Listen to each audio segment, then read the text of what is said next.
Yes. Chair, we're ready to begin. Thank you. Good evening. This time, we'd like to call to order the Finance Committee meeting of the City Council of Palo Alto for Tuesday, September 19th, 2023. Would the clerk please call the roll? Chair Burt. Here. Vice Mayor Stone. Here. Councilmember Lifcott-Hames. Here. We have a quorum. Thank you. Thank you. All right, welcome everyone. Our first item is for members of the public to have an opportunity to speak on any item that is not on the agenda, but which is within the purview of the Finance Committee. Do we have any members of the public who wish to speak? Chair, we have no request to speak. Thank you. So we can move right into our first item, which is a staff recommendation that the Finance Committee recommend the City Council approve 3 different contracts related to landscape services, and I will spare reading all the details. Welcome, Darren. Good evening. Would you like to kick this off? Yes, thank you very much. I'm Darren Anderson with Community Services Department. My colleague Lam Do, he's Community Services Department Superintendent, is with me presenting. And we also have Parks Manager Mark Ribeiro online. Mark manages the Brightview contract, the biggest of these 3. And if there were any questions with real specifics, he could be the best go-to for the answers on that. Next slide. So the city conducted an organizational review back in 1993 and found that the city could save money if they contracted out certain services in landscape maintenance at multiple locations. And over the years, that scope and number of locations has grown steadily to the contracts you see before you today. And they include things like mowing, hedging, litter and trash removal, playground cleaning, and more recently, open space management in terms of weed management and restoration. And there are various locations ranging from parks to city facilities, medians, and open space. And within that open space category, there's 2 areas, the Foothills Nature Preserve and the Adobe Creek pedestrian bridge, which recently had some native habitat installed as part of that project. And the contract for this helps do the habitat restoration in that area. Next slide. So the purchasing department and the community services department worked together to put out a request for proposal, or RFP, seeking contractors interested in providing services for a 5-year contract. Of the 575 vendors who were notified about this opportunity, and that's an automated system within Planet Bids that shoots out those notifications, 11 viewed the RFP package and 7 attended the mandatory pre-proposal meeting, and then ultimately 4 submitted proposals. Next slide. Ilham? Yes, thank you. You want to turn on your mic. Upon staff review of the proposals, the 4 proposals that were submitted, we concluded that 3 separate contracts should be awarded. The contract for maintenance of the parks facilities, garages, medians, and substations is proposed to be awarded to Brightview Landscape Services. There was another contractor who also bid on services for this area. However, Brightview scored higher on the costs and higher rating on the experience, equipment, quality of the proposal, and other criteria. If I could also note, there was an error in the staff report where we didn't list out how we rated and scored the proposals, but it was primarily based on cost proposal, experience, equipment, and quality of proposal. The Brightview contract is proposed to be for an amount of not to exceed $12,288,093 over 5 years. And then there are also 2 other contracts that are being proposed. And these contracts would cover the regional water quality control plant, and it would also cover Foothills Nature Preserve and the Highway 101 Adobe Creek pedestrian bridge. Of 2 proposals that we received for the water quality control plant, Kachina scored higher on that, and so we're proposing that they be awarded a contract for an amount not to exceed $516,740 over 5 years. And then for the areas of Foothills Nature Preserve and Adobe Creek Pedestrian Bridge, we only received one proposal, and that was from Grassroots Ecology. They were deemed to be a good proposal, and we are proposing a contract not to exceed $529,459 over 5 years. Next slide. In looking at the 3 contracts that are being proposed, their overall cost for over 5 years in comparison to the prior 5-year contracts, the overall cost has more than doubled for landscape maintenance and habitat restoration. The prior 5-year cost was approximately 6.5 million, and now we are looking at approximately 13.3 million for the upcoming 5-year period. There are multiple factors attributing to the higher cost, which will outline in our next slide. So the costs are increasing due to the various reasons listed here. We have additional maintenance sites.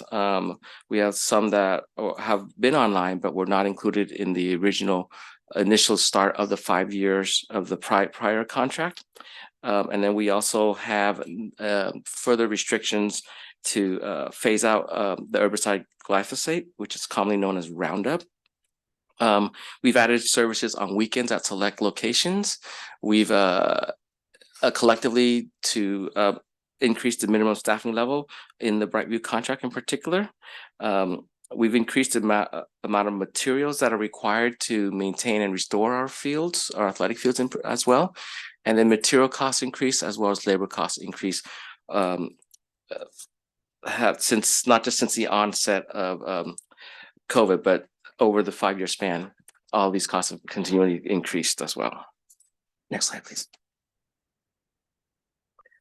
We do have some new and upcoming city projects that we were adding to this 5-year scope of services, which, as mentioned earlier, were not initially in the prior 5-year scopes of services. So we have the Sherman parking garage, which is currently in operation. And then next to the Sherman parking garage will be the public safety building, which we plan to do landscape maintenance for once the construction of the facility is completed. We also have the expansion of Bullware Park, which will significantly increase the size of the park. And then the Adobe Creek Pedestrian Bicycle Bridge was a standalone separate contract before, but now we're going to put that contract into these landscape contracts that we have as well. So next slide, please.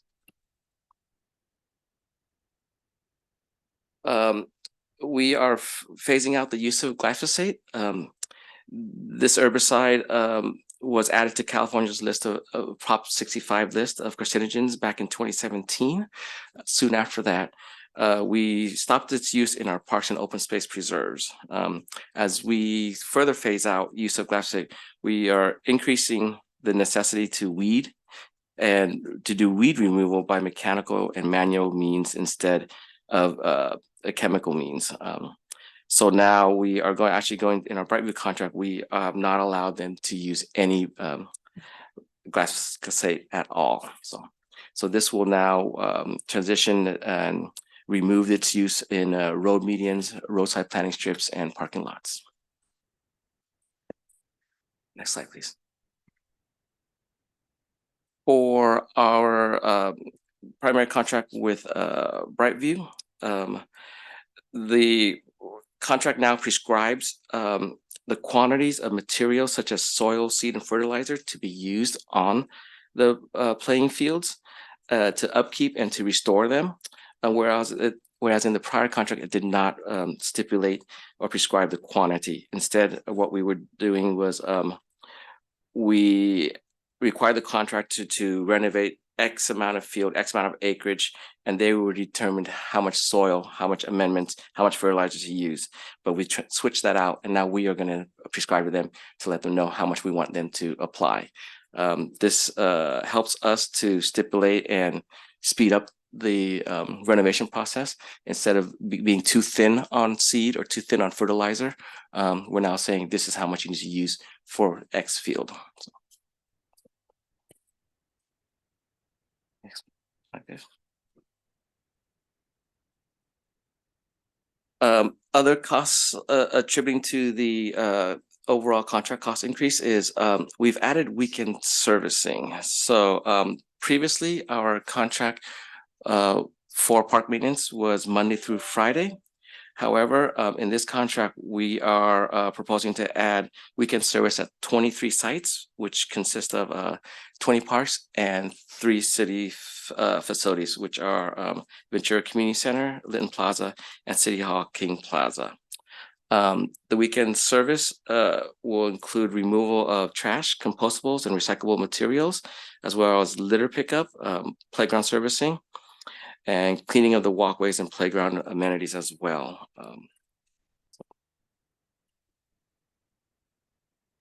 Next slide, please. So with all of what's been said, collectively, the addition of the maintenance sites, the phasing out of the use of glyphosate, the weekend servicing, it's resulting in a higher minimum staffing level and its associated labor costs. In particular for the Brightview contract, the minimum staffing level is now increased from 15 to 20 FTEs.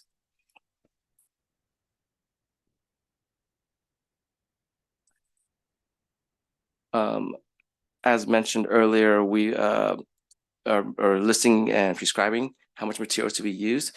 So the Brightview contract has a requirement for them to provide engineered wood fiber for playgrounds, to ensure playground surface safety, for them to provide playground sand, for them to provide grass seed, organic fertilizer, and also baseball infield mix.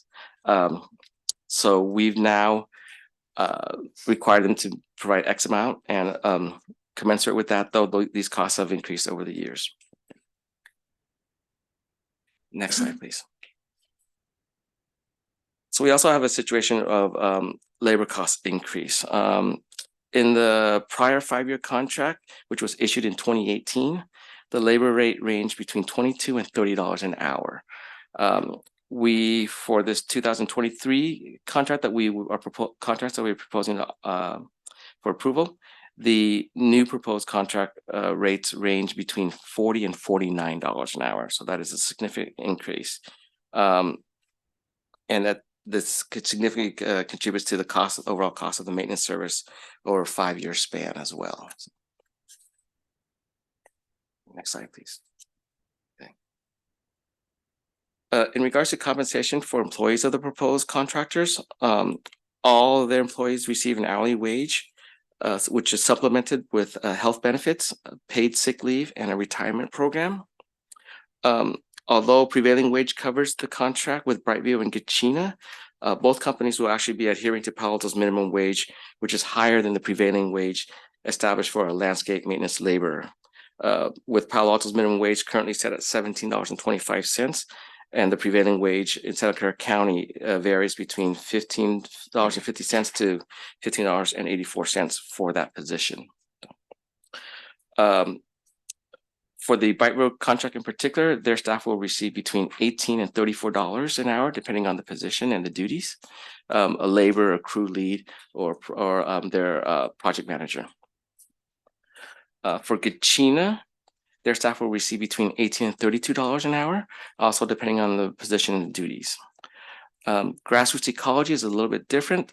Their staff will receive between $55 and $65 an hour, also depending on the position and duties. And then they are a nonprofit, that's an environmental nonprofit. And so they deliver their services through a volunteer model, which would not be covered amongst any salaries at all. So, okay. And that sort of concludes our presentation. We wanted to open it up for discussion as well. Thank you. Why don't we first see if we have any members of the public who wish to speak? Chair, there's no request to speak. Okay, thank you. Colleagues who would like to go first? Just have a question. Sure. Great, thank you. So I'm curious on the well, we're still not going in-house on maintenance of the playing fields, right? The maintenance of the playing fields is done in-house. Yeah, Yeah, sorry, that's correct. That's what I meant. Yeah. It's still being done We've retained in-house. Why is that? It's because we have a greater degree of control of the end result. And one of the challenges you get with a contractor, even a good one, and Brightview has been good, is they have a high rate of turnover. And it's not uncommon for us on a monthly basis that they have a new laborer one. It's not familiar with the site, doesn't necessarily communicate with our team quite as well. So there are challenges there that we overcome. We also have staff with 25 years of expertise in caring for playing surfaces, infills, management, things like that, that I don't think these contractors have the same level of expertise or training. So between those two, the longevity, the knowledge, and the expertise, we come out, I think, ahead with a better product with the in-house team. And do we do an analysis of what the trade-offs are on cost by maintaining that? They did when they did this audit in '93 and again in 2005, as I understand it. Okay. And that's where they sort of drew the line. We'll leave this as an in-house and the others we will contract out. That was the recommendation, and it's steadfast in that same breakdown. Okay, I think in the future, given approaching 20 years then since we've last done that analysis, I think that would be helpful. I'm curious, do we know, I mean, the community survey asked residents about their view of just parks, and they're good or excellent, which is great. That doesn't break that down further into kind of understanding various elements of the parks, right? So we don't know how. No. Okay. Do we know anecdotally how residents are feeling about playing fields? I mean, is it something that the residents value so much that our playing fields are in such great condition that it's not worth looking into? No, I think it's fair to say that they care very, very much about the conditions of those fields, and they're in communication with us constantly about ideas and proposals for improving them. I wouldn't say that they think we have the greatest fields ever. In fact, quite often we'll hear, you should do it like such and such agency. And we reach out to them and we do almost identical level of servicing, same products that we use. Oftentimes that's the thing, like, well, maybe it's the seed type that they use. It's not the issue. It's typically the amount of use that those fields receive. It exhausts the capability of the grass to stand up, and it wears out. And it's very frustrating to them. Part of the thing we've built into this contract is these extra servicings that we added in the last one too, and it helped tremendously improve the quality. So the succinct answer is they're not entirely satisfied with our play fields. They care a lot, and they want us to take the best care that we can. And I think this contract helps us get there, in addition to having the in-house staff expertise. Okay, yeah, I'd be curious, kind of exploring that a little more in the future. I mean, it's been several years since I've been on the playing fields, but I remember never being impressed by the conditions. And I remember even playing on a softball league at Greer Park, and the team decided to switch to Menlo Park because the conditions were, just kind of, the team generally felt they were relatively dangerous, and so I'd be interested in kind of exploring that a little more. And then one thing I'm hopeful for. We're expanding these services for weekends now. I recall in the past when residents would rent out like picnic areas, the trash cans would be covered and they weren't able to use it. I assume that's because we didn't have the pickup service on the weekends. With this now, our residents who are renting out those picnic areas going to be able to use those trash cans? Is that piece going to be removed? That's correct. Okay, well, that's good to hear.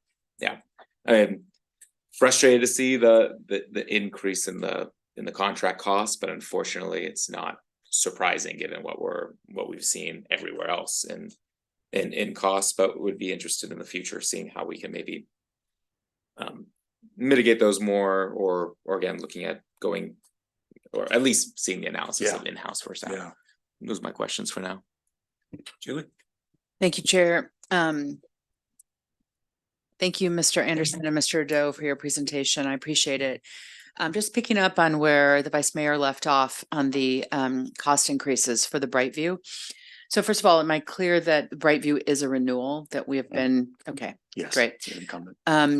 It looks like it's slightly more than 100% increase. And I think my question is, so you've anticipated much of the increase in the FY24 budget. Much of this appears to have been predicted, and yet we are dipping into the BSR to the tune of $400,000. So I'm curious about the forecasting process when you know this lengthy contract of 5 years is coming up for renewal. There are these 7 factors that have contributed to this massive increase.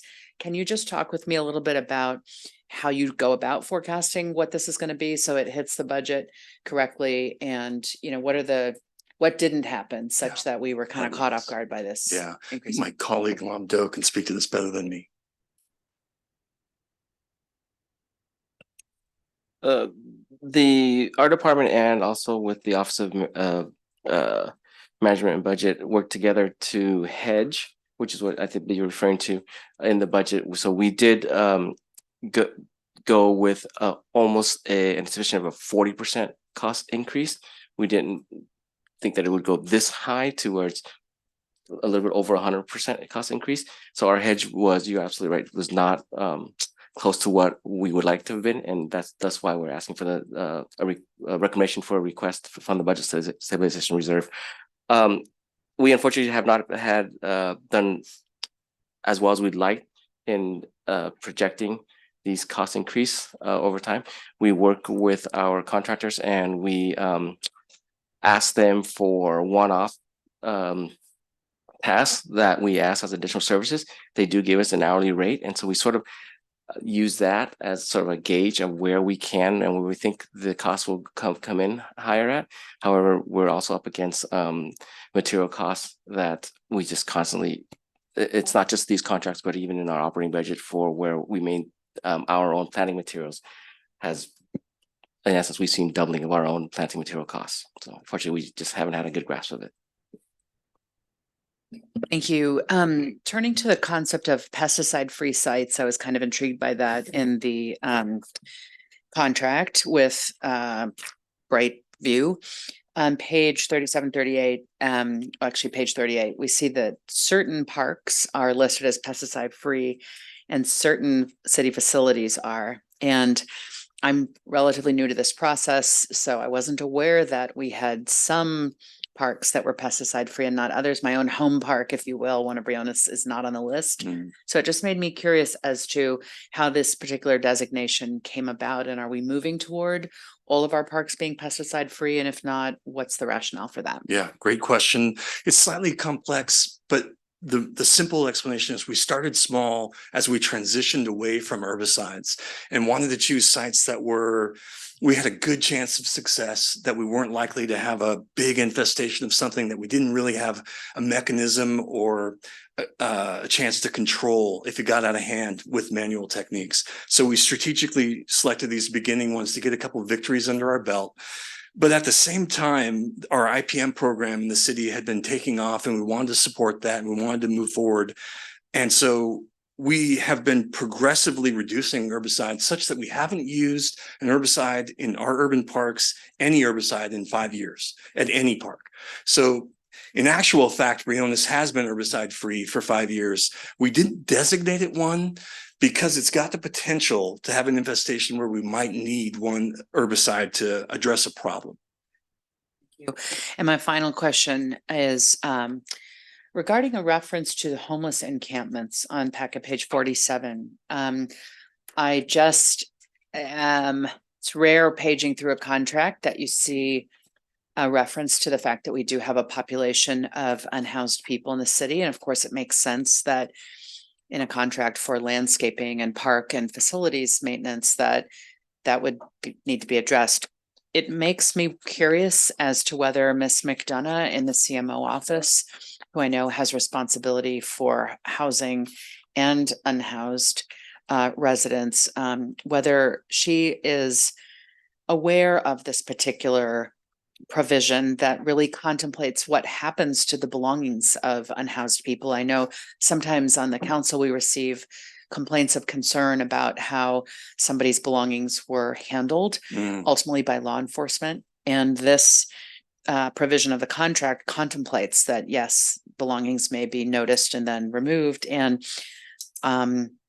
it's a question, or maybe it's just a thought I'd like to offer, which is I hope that Ms. McDonough is, she's in a relatively new role, and it would be great to know that as she aims to look across the organization of the city at the various ways in which we work with or try to support and also handle issues relating to unhoused people, that she would be made aware of this. Yeah, thank you. I'm not positive she was made aware of this particular one in this contract. However, staff from the parks team, myself included, have worked with her very recently and are currently on a few similar situations with unhoused in the park and how to manage that where everyone comes out in a healthy, good position. Thank you. No more questions. Thanks. So I have a few questions, although my first one maybe was answered by the slides. On the top of packet page 10, which is the labor cost increase, it gives these ranges, but it then in the slide, it looked like the slide was referring to the employee compensation, whereas is this referring to the billing rate from the contractor? That's correct. Okay. That's a Good. correct distinguishment. All right, thanks. And then on the various 7 different contributing factors to the cost increases, can you give us any sense on the proportionality of which of these things are kind of driving about what % of the increase, or what's the biggest driver and second biggest? Yes, the large one is the collective need for a higher FTE. And with the higher FTE is the labor rate associated with that. That's also compounded by the difference in the prior labor rate versus the new labor rate. So two compounding factors associated with labor. And then after that, there is the material costs, which would be another large factor contributing to the cost increase. Those are the 2 largest ones. Okay.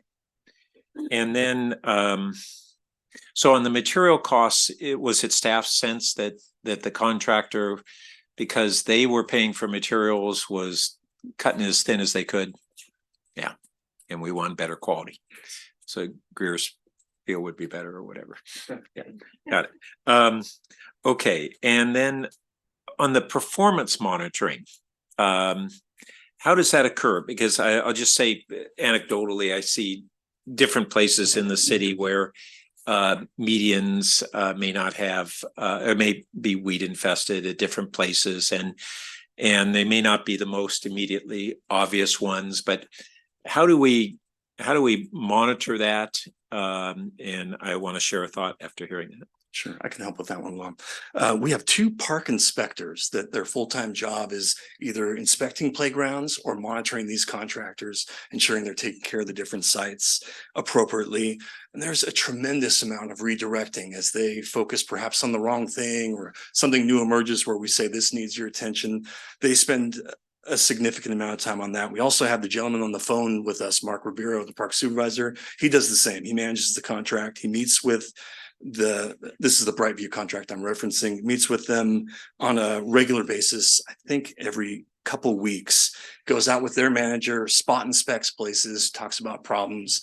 One of the things they have to argue over is, like, it looks like you're thin on staff. We're monitoring how many people you out here. You're required to have 15 FTE. We're seeing only 12. And so that begins this debate and push from us to say, we want you to live up to the contract expectations of what we're paying you for. That in short is how we end up overseeing it. Well, that sounds like that on the parks, we've kind of got a good system, but they've then Brightview responsibilities extends beyond the parks. And as I think about it, the areas that I've kind of noticed are outside of parks. And, if we've, I'll just kind of, I don't always do this, but kind of referring to my experience in manufacturing sector. And as we evolve through different understandings of really quality systems and how to overcome a whole bunch of quality barriers. When we moved away from thinking that we could solve quality problems with more inspectors. And we ended up just moving into a whole educational system for the whole company, top to bottom, where we took the entire company from director of engineering to entry level personnel into the same quality training program. This was through one of our community colleges in this case. And basically, it created a culture where quality was everybody's responsibility. And one way that I've long thought on various reporting, we just, people say, well, we need more code enforcement officers, or in this case, more people oversight, hired specifically for this kind of thing.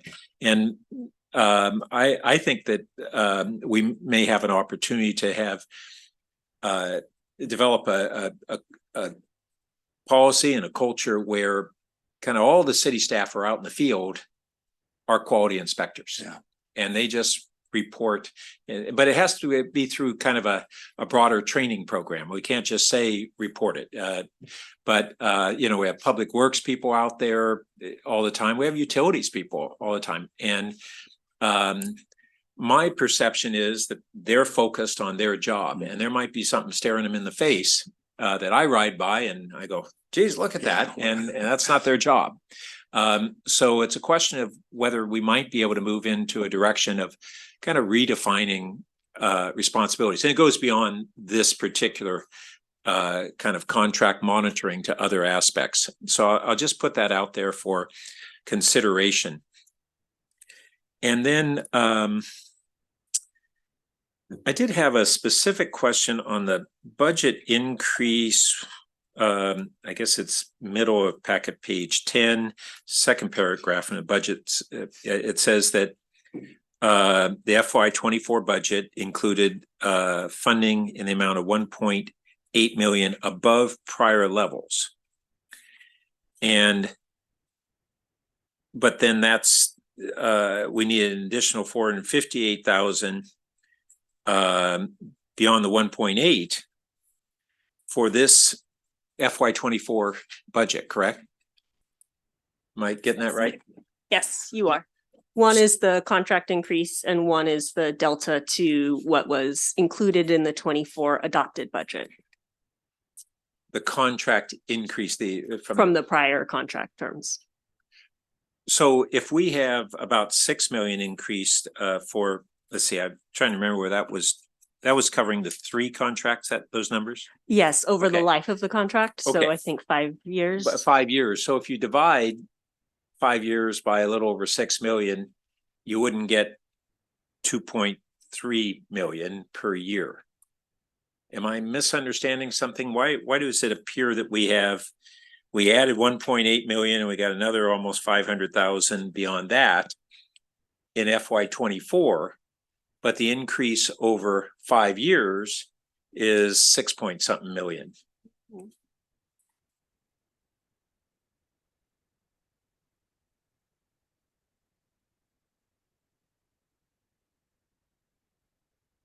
Or about 1.3 million per year.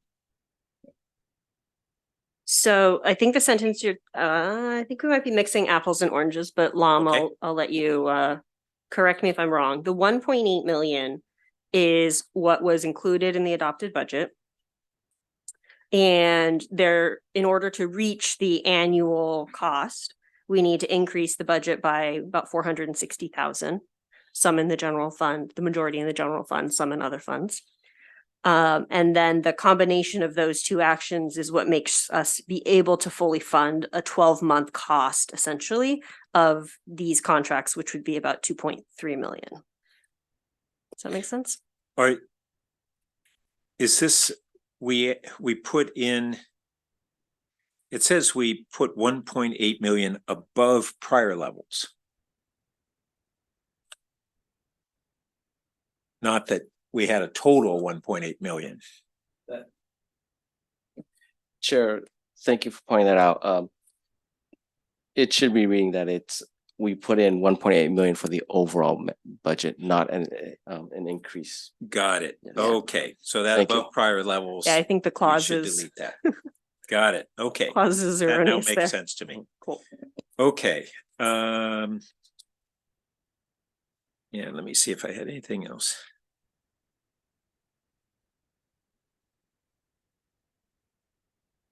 No, that covers my questions. So, anything else, colleagues? All right, then we need a motion that we to recommend the Finance Committee make the recommendations for the staff proposed contracts and cost increases, including do we need to reference the BSR or where the funds? I think if the committee chose to support staff's recommendation in the staff report, to be forwarded to the council, that should be sufficient. I move to support the staff recommendation on item 1. Second. Okay. Any other discussion? All right, will the clerk please call the roll? Vice Mayor Stone, Yes. Chair Burt, Yes, Councilmember Lifcott Hames, Yes. the motion carries. thank you. Thank you, Chair. Members Oh, of the and committee. I'm sorry, before we just leave, I wanted to just raise a question. I neglected to do so. It's not, doesn't need to be included in the motion. It's just related to the issues. As we look at our costs of the maintenance, on Foothills Park, we have a massive amount of turf. And a portion of that is used for recreation and needs to stay turf long-term.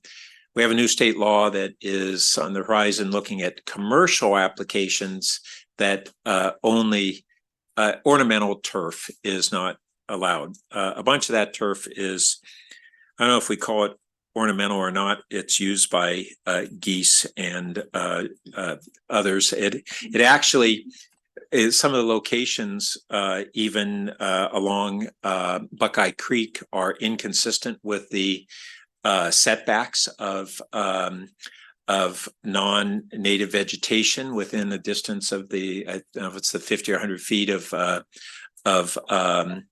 the natural stream bed there. And it really would be an opportunity for habitat restoration, and we irrigate that and fill Boronda Lake with very expensive Hetch Hetchy water, which we'll be getting to in the next item. And so has staff looked at whether we should begin to evaluate two options. One, where we should and shouldn't have turf in Foothills Park, and what water source we might use as an alternative to the Hetch Hetchy water, meaning is there a sustainable water supply in that area? We basically fill Boronda Lake with Hetch Hetchy water. It leaks, it either evaporates or leaks down the dam. It's an incredibly expensive way to do it. Yeah. Yeah, it's frustrating, especially when it's leaking out the bottom, although we do plummet back up, but still we capture and put it back, but we still lose a lot in the process. We in that contract with Grassroots Ecology, we have something called the lawn conversion, something they started many years ago, but it hasn't really moved beyond their initial, I don't think I can put an acreage to it. It's so small.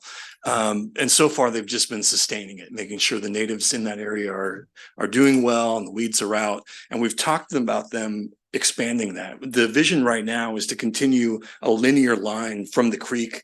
You know, that portion of turf closest to the creek is not used as much. And we were going to essentially pull it back from there closer to the road and gradually convert that to natives.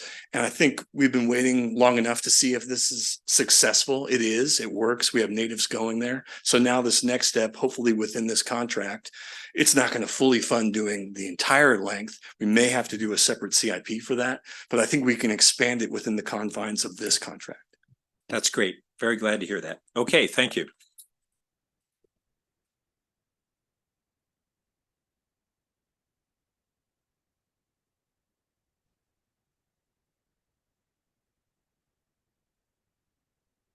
All right, so our next item is a recommendation by staff of council approval for a financing plan for a local salt removal facility at the Regional Water Quality Control Plant, and to direct staff to secure funding and solicit bids for a construction contract and construction management services contract.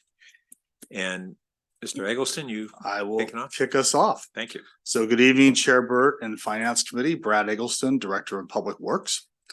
The local salt removal facility at the Regional Water Quality Control Plant is a project that's intended to improve the quality of recycled water. It's been in the works since 2017 and actually earlier if you kind of count some of our earlier efforts. Just almost exactly a year ago at a council study session, there was a discussion and concern at the time about the fact that our cost estimate for the project had increased from what was a feasibility level estimate from some years back of 20 million up to $56 million as the design work on the project had progressed. And at that study session, staff committed to preparing a preliminary financial plan and returning to council for kind of a step to authorize proceeding into the construction phase before taking that step. So we're here to review that plan that we committed to with Finance Committee tonight. Also kind of excited to share the good news that capital funding gap of about $40 million that we were describing last year has been closed through a federal grant that we received and also through the city of Mountain View's willingness to pay the full remainder of the capital cost that still remained. So with me here at the table are Karin North, Assistant Director for Environmental Services Division, and Diego Martinez Garcia, who's the engineer at the treatment plant working on the project. And then I'd also like to acknowledge Mountain View Vice Mayor Pat Showalter in the audience here with us. And with that introduction, I'll turn it over to Karin and Diego to walk through the presentation. Thanks. All right, so Brad already introduced myself, but Karin North, Assistant Director of Public Works. This is our staff recommendation for the Finance Committee to approve the financing plan for the local salt removal facility. Authorize staff to amend the recycled water agreement between City of Palo Alto and Mountain View, and then direct staff for an invitation for bids for construction and secure the financing for the project through the Clean Water State Revolving Fund, which we often call SRF. Next slide. Just to give you a little bit of history of recycled water and to remind staff, council that we are a regional water quality control plant. We have multiple partner agencies. Our recycled water program started back in the early 1980s, actually from Valley Water, doing deep well injections to try and reduce salt intrusion barrier. And then they gave us the filters, the recycled water filters. And so we actually started to reduce pollutant loading into the bay and to reduce our effluent discharge, started utilizing recycled water at our golf course and Greer Park. Those kind of phase one of our 1992 recycled water master plan, which I was very excited that we finally updated the 1992 plan to the 2019 Northwest County Recycled Water Strategic Plan. But in the meantime, we did pass a recycled water ordinance. We have a pipeline, which is our phase two of the 1992 recycled water master plan to Mountain View. And there's a stub out for Palo Alto for phase three. We also, all of our cities, Mountain View, Los Altos, and Palo Alto, have a recycled water salinity reduction policy to back in 2010 to get the salinity down to 600 TDS at that point in time, total dissolved solids. And then a lot of our partners did a lot of infiltration work to reduce infiltration from salty groundwater coming into the sewers. So many of our partners put a lot of infrastructure, especially Mountain View did, along the Baylands. And then we did a salt removal facility study with 80% funded by Valley Water, and then 10% from Mountain View and 10% from Palo Alto. The preliminary design as well. And then the Northwest County Recycled Water Strategic Plan, which was 90% funded by Valley Water and 10% funded by the plant. And so that we updated in 2019. In that meantime, we also did in 2015 an environmental impact report of phase 3 expansion. And then we also did an addendum to that environmental impact report for the salt removal facility that council accepted in 2020. And since then, we've been doing the design and then funding analysis for the small salt removal facility. Next slide. It's a very high level of what's been going on for quite a few years. Did you want to add something? Go ahead. Well, just I think that it's a little bit confusing here, and it comes in on this slide that Karin's about to talk about phase 1 and 2 of this local salt removal facility at the treatment plant.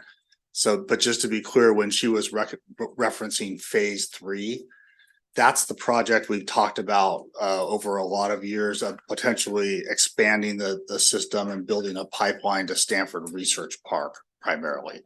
So this phase 1 and 2, as we talk about them here, is really this small facility. If you hear phase 3, that's this potential future larger project. Thanks. Thank you for clarifying.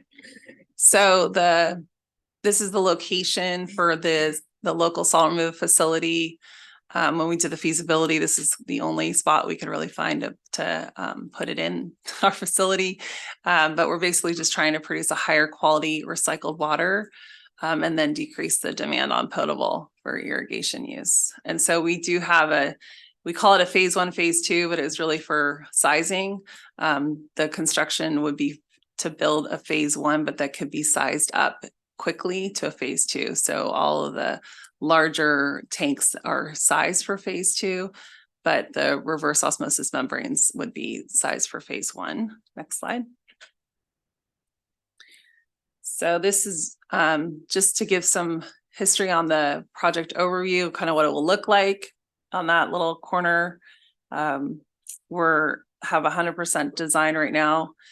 And so we're going to replace the existing soil filter that's on that piece of parcel right now, a new permeate storage tank, microfiltration reverse osmosis process, which is under our canopy, a blending station. So that produces the lower quality, basically takes our current recycled water and blends it with this pure water to get a low total dissolved solids. So we're looking at around 450 total dissolved solids. So remember, our original goal was 600, but we realized with Hetch Hetchy being such a good quality of water that we really wanted to continue to get the salts down lower for our salt sensitive species.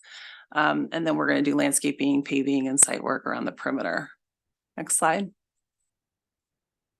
So this is some of the different agency roles. So Valley Water is obviously very supportive of the project. They're really trying to push a use of recycled water within our county. And so that's part of their recycle. They have a full strategic plan looking at improving the reuse from all the sewage treatment plants within the county. So for us, we're going to provide a little bit of funding. This is a little bit older. Now we're not putting as much towards construction, but it'll be for the ongoing O&M of the salt removal facility and the sewage treatment plant staff that are funded by the partner agencies are managing the design, construction, operation, maintenance. And then currently the distribution of the enhanced recycled water within Palo Alto is managed by Public Works wastewater treatment plant staff.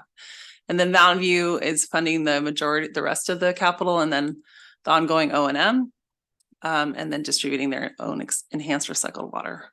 Next slide. So some of the benefits to Palo Alto is that we get a higher quality water used at golf course and Greer Park.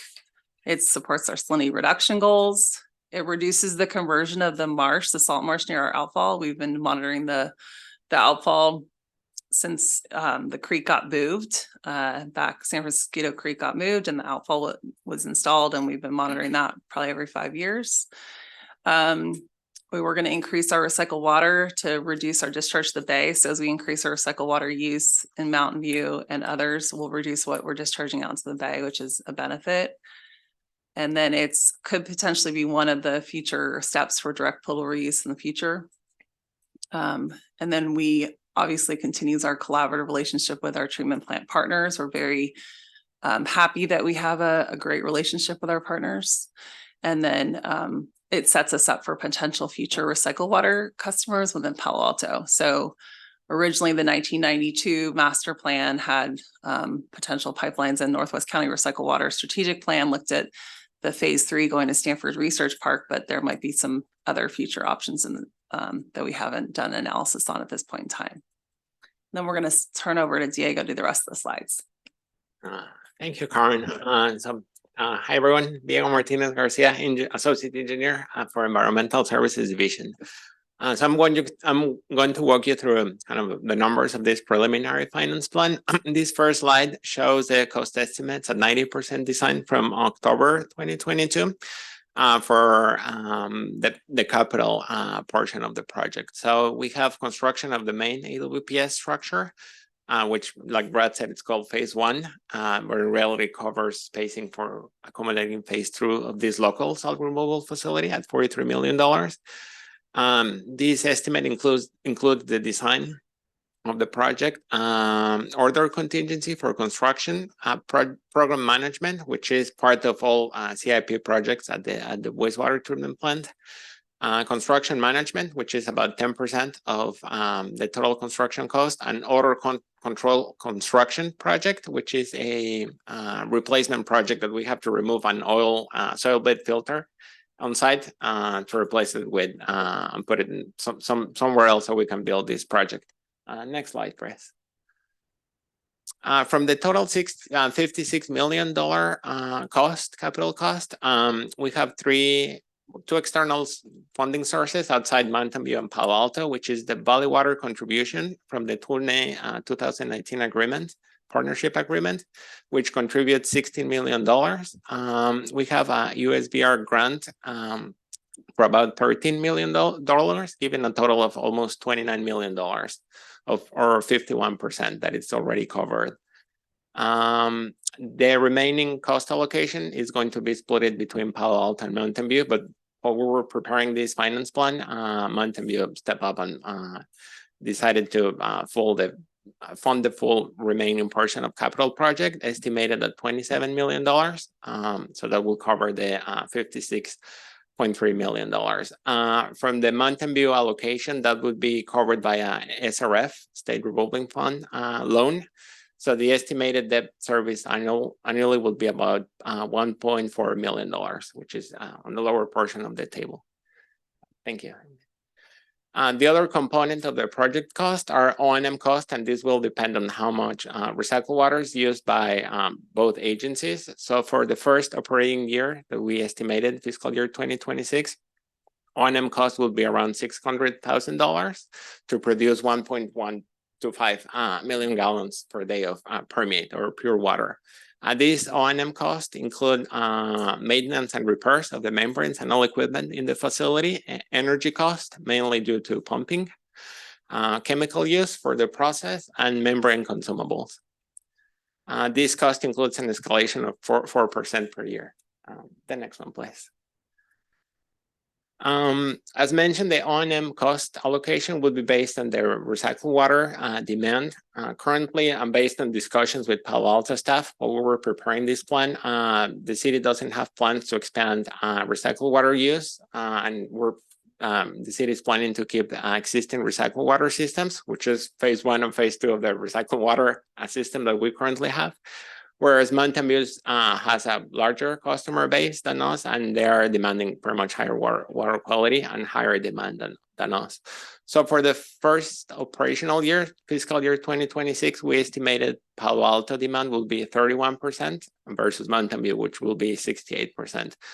As years move forward, Mountain View percent will keep increasing, and Palo Alto will keep decreasing in the same rate.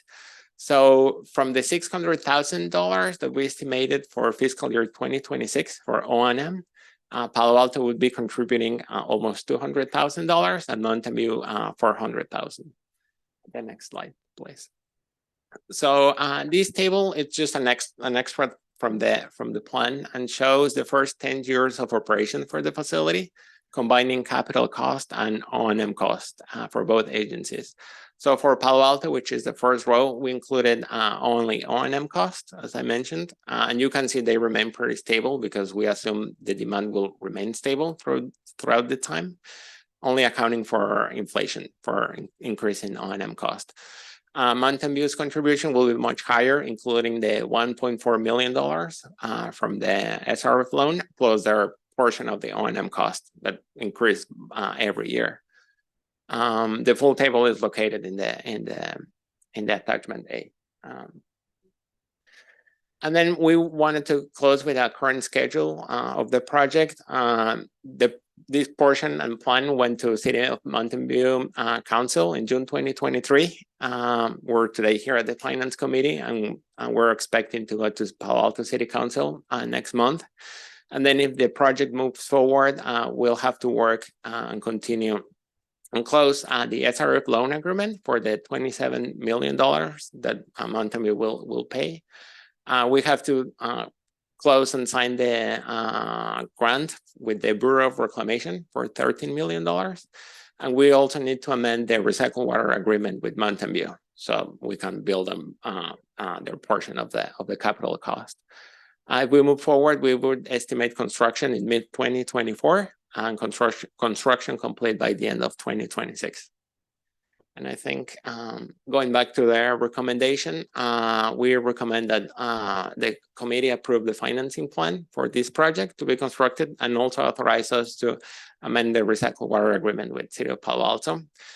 And then issue invitations for bids for a construction of this project and secure financing through SRF of the remaining $27 million. Thank you. Thank you.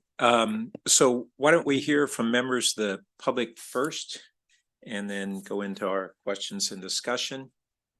And I know the Vice Mayor Showalter would like to speak. And so please join us at the table.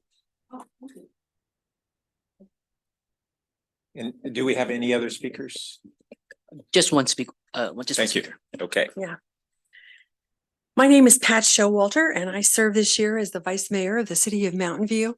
And I'm here on behalf of the City Council because, as was just explained, last June, we did take a vote on this, on going forward with this offer. So we've heard about it. We think it's a great idea, and we hope, I'm here to tell you that I sincerely hope that you will also think it's a great idea and move forward with it.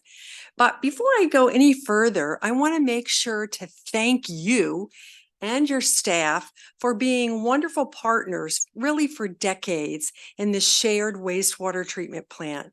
I mean, Palo Alto has always supplied the staff, and it's always been, top-notch, high quality, good to work with. I mean, just all the superlatives that you would want a relationship to be. And we all know that that's not always the case with our interagency relations. So I want to mention that because it's a big deal to us, and we really appreciate it. And we want you to know that we do. The other thing I wanted to explain to you is, why do we want to spend all this money? I mean, you must wonder. It's $27 million, although it's the debt service is less, is quite a bit of money. And there's quite a number of reasons. Some of the ones were mentioned. Of course, it would be great to reduce the fresh water input into the bay. That's something the Regional Water Quality Control Board has been asking Palo Alto or us jointly to do for decades, and we have done that somewhat. Another reason is because we share your sustainability goals and your feeling that climate change is real, and we need to be responsible partners to do our part in our little part of the world to take care of it. And recycled water is a drought-proof supply. So as the fluctuation in snowpack goes forward, this will provide us with a cushion of really good water supply that we will have for many years, and that's very valuable to our residents and to the economies of our community. The other thing is, there's always the idea of using sort of getting the fit right. And this is a time when we want to use the right quality for the right use. And we don't really think that the idea of importing water from a national park to for all of our uses that quality water isn't needed for everything. Recycled water is has many uses that are really good.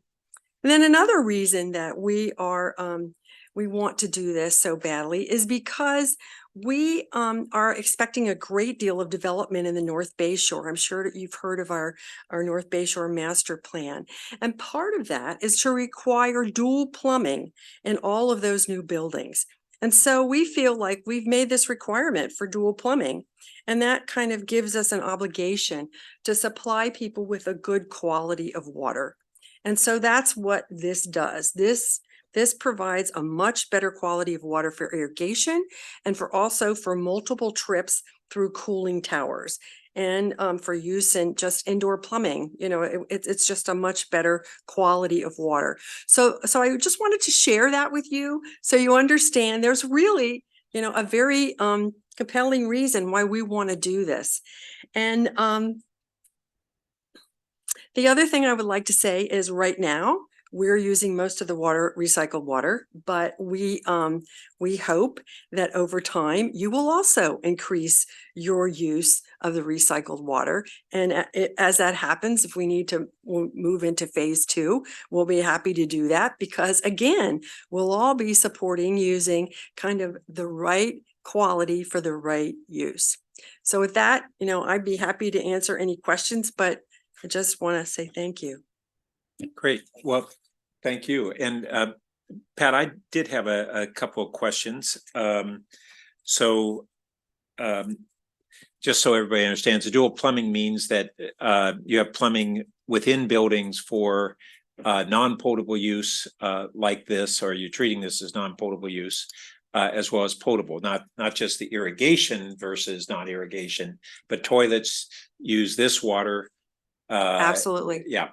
And the reason we want to do that, Councilmember Burt, is because it's not cost prohibitive to do dual plumbing when you're actually building things from scratch. But if you want to retrofit things, it's very, very expensive. So that's why we're building this in from the beginning on these new buildings. right. And we appreciate too that massive development in that area is what enabled you to incorporate dual plumbing because you were doing it on new construction versus retrofit.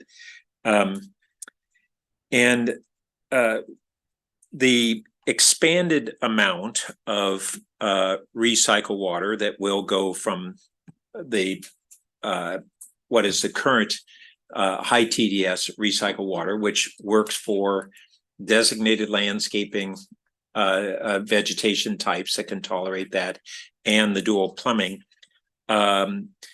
Is your expanded need, is that just new development in that area? Is that what would consume the additional recycled water?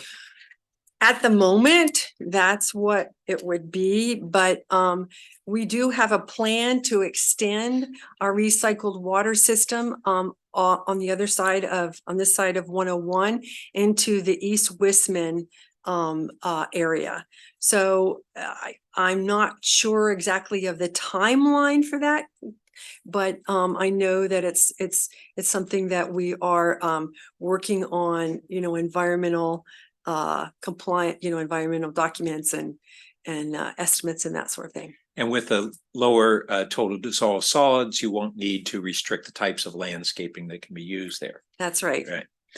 Okay. And how do you price, if I might ask, how do you price the cost of that water to your customers versus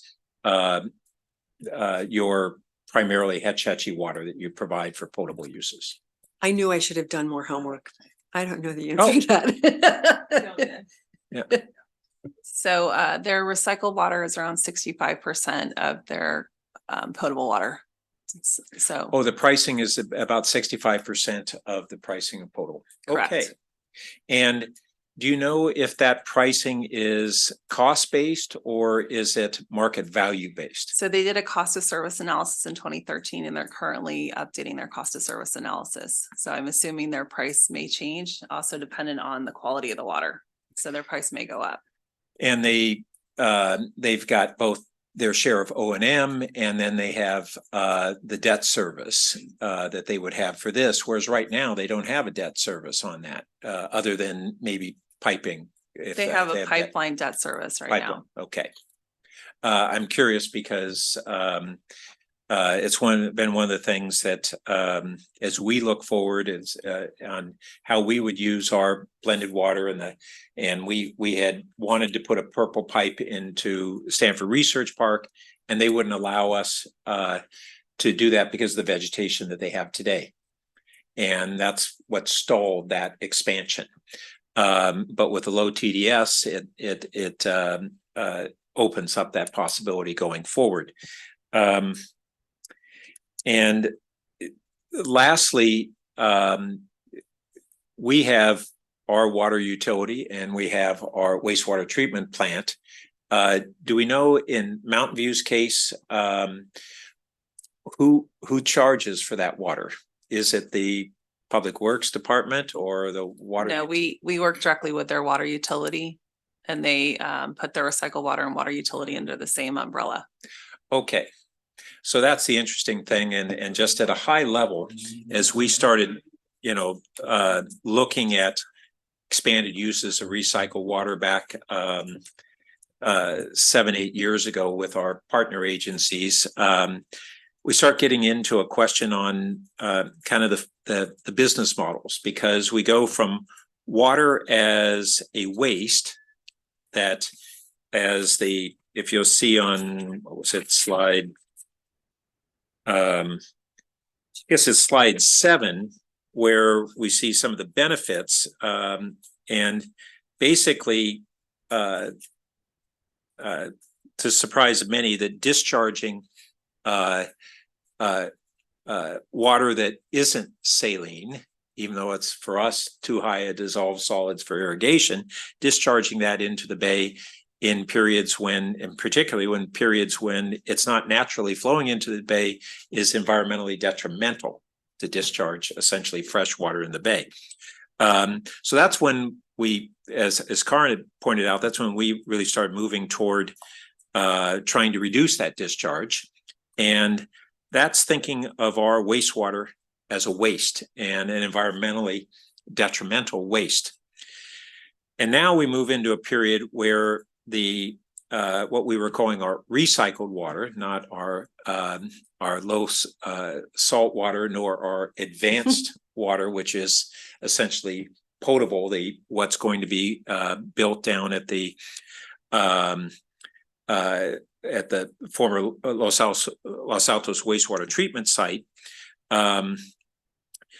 We started having our waste become a commodity that could be upvalued after different treatments.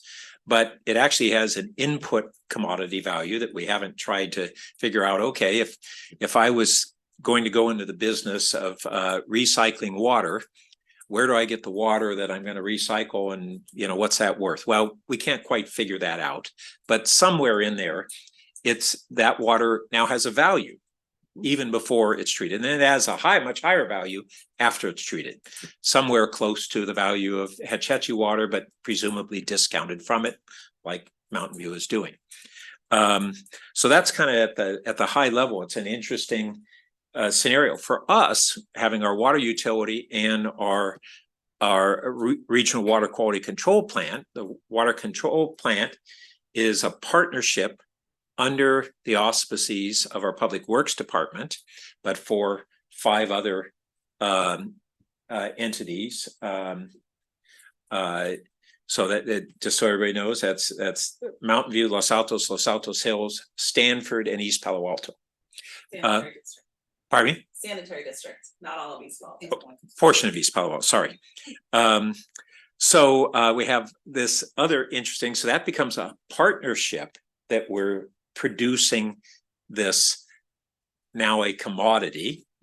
And And then we have our water utility. So how do all the value transfers go on? And this is kind of a new thing that we've been struggling with for some time, and I don't know that we have all the answers, but I just kind of wanted to frame it to make sure we're all going, wow, this is an interesting change in business relationships between partner agencies, between our public works department and our utilities, and how to figure out how to kind of sort that out for the future is something we're still grappling with. Okay, so I got a lot of help there on understanding what Mountain View is doing, and thank you, Vice Mayor, for coming today. We really appreciate Mountain View's partnering and commitment to our shared environmental values. Okay, now turning back to my colleagues. We have one more public comment. Oh, we do? Did we? No. Oh, no, sorry, my bad. I thought Ben said there was. Who would, anybody have any questions or comments? Julie? Thank you, Chair, and thank you, Vice Mayor. It's wonderful to hear from you and wonderful to hear how positively Mountain View views its partnership with Palo Alto. We appreciate it. I want to thank the staff for the presentation. Boy, have I learned a lot. And actually, Chair, thank you for giving that high-level view of the complex future we will arrive at as we create our own commodity out of waste. Pretty cool. Let's see. My questions. My first question is, I'm curious as to why to date our city has made such limited use of recycled water. I understand that we are using it in Greer Park. It makes me wonder why Greer Park. What was it about Greer Park that made it a suitable location for recycled water? The golf course, in contrast, Mountain View seems to be making much more use than we do. And I understand there's new development going in North Bayshore, but it sounds like already Mountain View is making more use of recycled water. So help me understand how that decision was made. Sure. So back in the 80s, when we were told that we needed to reduce effluent going out into the bay and reduce pollutant loadings going into the bay, because there are some contaminants in water, we looked at the golf course and Greer Park because they were the two closest, largest areas that we could utilize as much water as possible. And also at that point in time, we had a pipeline going down to the golf course down in Mountain View. So those are the closest ones where we could get as much water as we could utilize on turf and reduce what's going on with the bay. And then in regards to expansion of pipelines, we did a lot of analysis in the Northwest County Recycle Water Strategic Plan. And we also did a financial plan of the early, we call it phase 3, because it was the 1992 Recycle Water Master Plan. That was the third phase of the expansion. And right now it looked like it was $40 million to get a pipeline for 900 acre feet of water. So at that point in time, council decided to take a hold and continue to do more analysis. And in parallel, we were also told we needed to reduce salinity to get there. So we needed to build a salt removal facility before we could expand pipelines within Palo Alto. Thank you. Council last evening, I think it was, began talking about the San Antonio Coordinated Area, or the BASA area as it's now being called, the Bayshore Alma San Antonio, and whether we should designate it as a priority site so we might be eligible for future funding and really start to draw a nice line around this new area where we may ultimately have a lot of new housing units. So given this conversation, it makes me wonder whether we will be thinking about doing this dual plumbing thing there. And I'm getting a nod of yes from the chair. Okay, cool. Another question is, how far out is direct potable reuse for us in Palo Alto? So when we started working on the feasibility study, the reverse osmosis or salt removal facility, at that point in time, the regulations hadn't been complete for direct potable reuse in the future. The draft regulations are currently out, and now it looks like we need to put a pre-treatment our salt removal facility and then a post treatment for direct potable. So at some point in time, we're setting the stage. So if it's something we want to do in the future, we can. It will be not a ton of water since the site it's not a huge production of water, but it gives us that opportunity in the future. Can I wade in on that?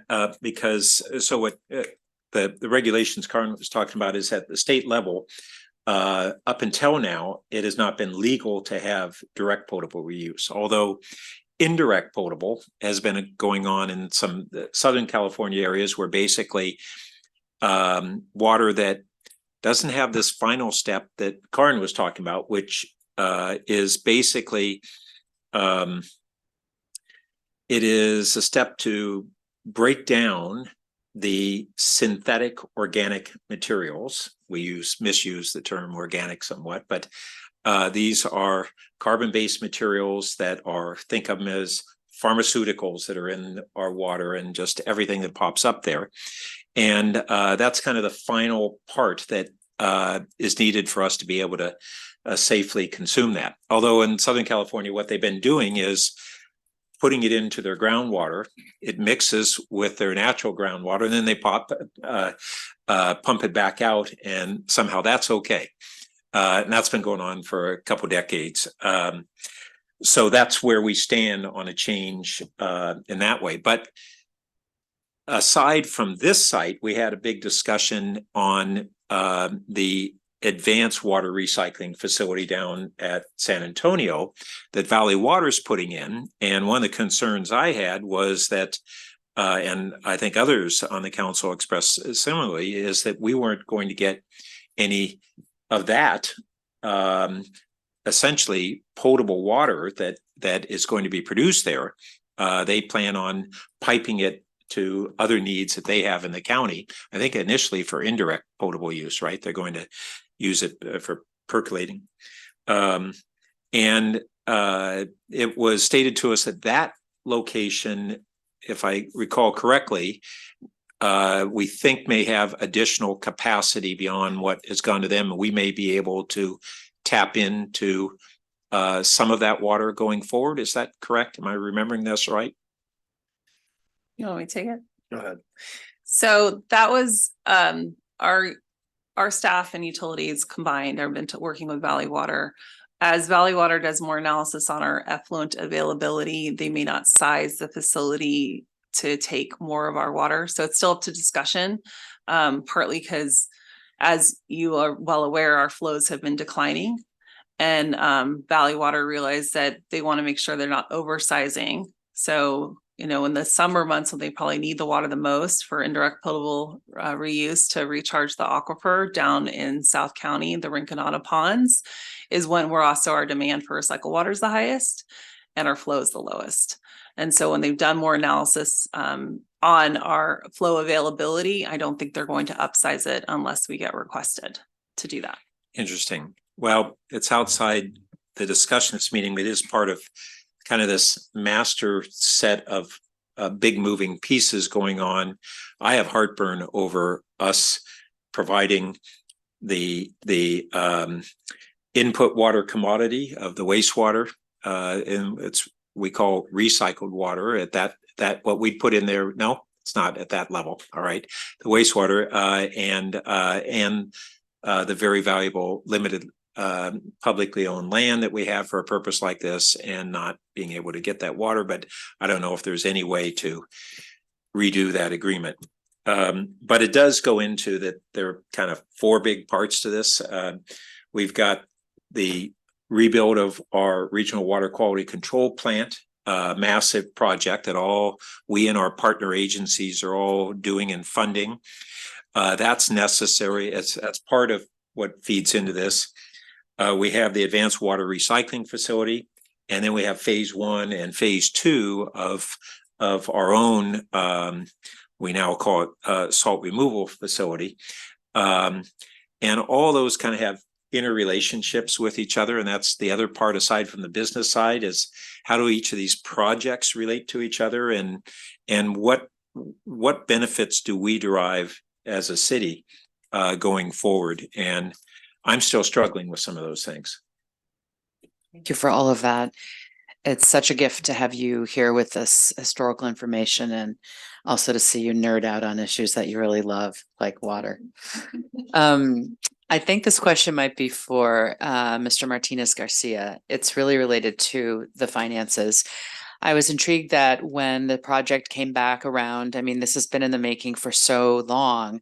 I could feel the anticipation and the delight as I was reading the staff report. Finally came back to council last September and October, the notion of 90% of the costs were in, 90% of the design costs. And I'm curious as to just how that works. I saw the chart that said, you know, on a certain date, 30% of the design costs were in, then 60, then 90. Tell me what that means. They're not able to predict the 100% until we get far enough along. Yeah, so those percents relates to like the level of detail of the design. So the original cost that we got on the feasibility study, it's called 10%, which is just planning. So it's just like basically saying this is the facility, the components, but in a very, very high level with no more like details on materials, prices, quantities, very, very limited. And then 30, 60, 90% are like the definitions of the design where the consultant goes and starts like really calculating like by the linear foot of pipe, for example, all the equipment. And then unfortunately, the design was on parallel with during the pandemic. So we were struggling with the inflation of us like, you know, changing everything, the supply chain issues and a lot of things that were just increasing the cost at every phase of the design.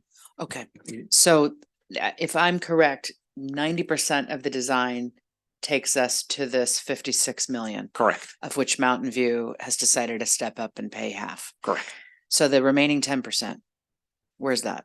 So the definition of 10% was completed between October 2022 and June 2023, but we didn't get an updated cost estimate for the 100% until we finalize this plan and get your input on it. Can I add a little nuance there?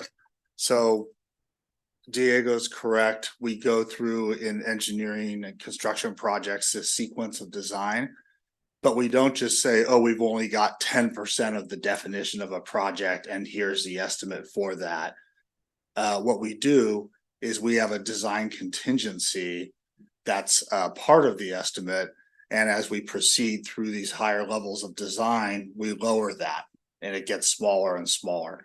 And theoretically, if that worked perfectly, you would do a 10% design and have kind of probably a fairly small construction cost estimate because you haven't defined yet very many elements that are ultimately going to be costed out, but you would have a really big design contingency.